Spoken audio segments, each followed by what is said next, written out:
No vídeo de hoje, eu falo sobre a minha experiência com a leitura de Dom Casmurro.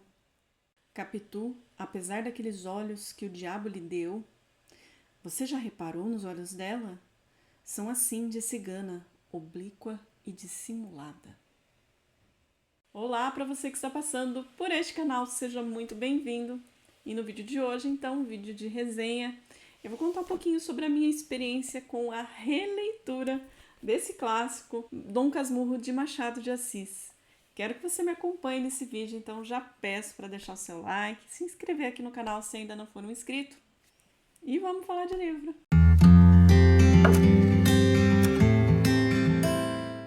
Hoje eu estou tematizada com a obra que foi lida aqui.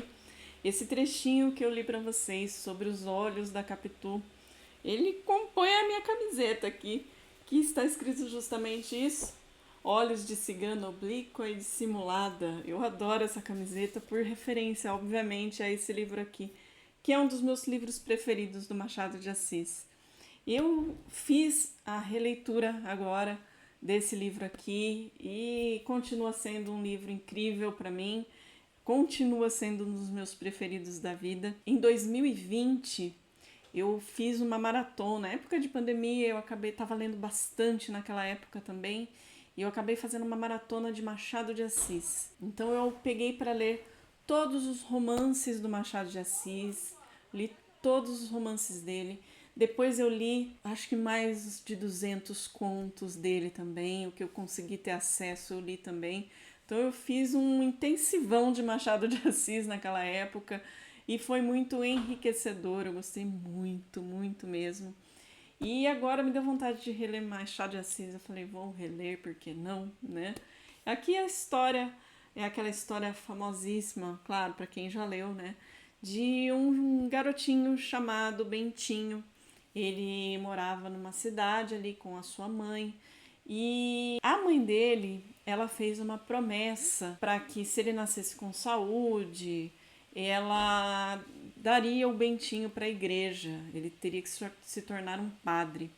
E ele cresceu com a família falando isso, com esse sonho da mãe, com essa promessa, sempre sendo educado para isso, até que chegaria um momento na sua adolescência que ele iria para um seminário para se tornar realmente padre. Ao longo desse tempo da vida dele, ele sempre brincou com a sua vizinha, que era sua amiga, a Capitolina, a Capitu, e acabou se desenvolvendo um amor entre os dois.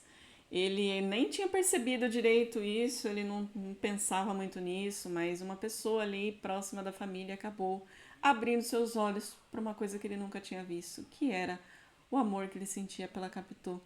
E isso fez com que ele tivesse desejo de abandonar o seminário, ele não queria mais ir para o seminário, ele não queria mais ser padre, porque ele queria casar com a Capitu. E o Bentinho vai fazer de tudo ali para conseguir sair desse seminário. Ele vai conseguir, claro, a gente não é novidade para ninguém, afinal de contas a história circula em torno do romance entre Bentinho e Capitu.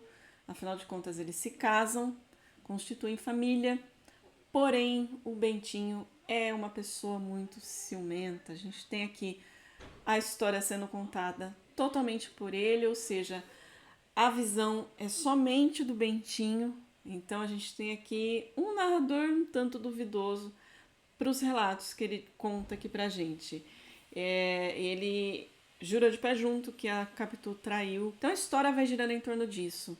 Existem muitas e muitas opiniões sobre isso e eu respeito todas, eu tenho a minha, mas respeito a de todos, afinal de contas é uma verdade que a gente nunca vai saber. Isso é a grande magia dessa obra do Machado de Assis. Ele criou essa polêmica. Eu não sei, na verdade, se essa foi a intenção dele realmente na época, mas é uma polêmica que dura até hoje, né? Será que realmente a Capitu traiu ou não traiu o Bentinho?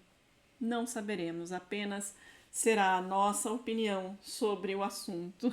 Um livro que foi publicado em 1899, então ele já faz parte do realismo, né? O Machado de Assis iniciou suas obras, os seus romances mais na linha do romantismo. Então ele escreveu Yaya Garcia, Helena, entre outros, sempre ainda com aquele sentido do romantismo da época. Até que ele inovou primeiro com Memórias Póstumas de Brás Cubas, que ele já foi para o realismo, e entrou aqui também com Dom Casmurro nesse sentido.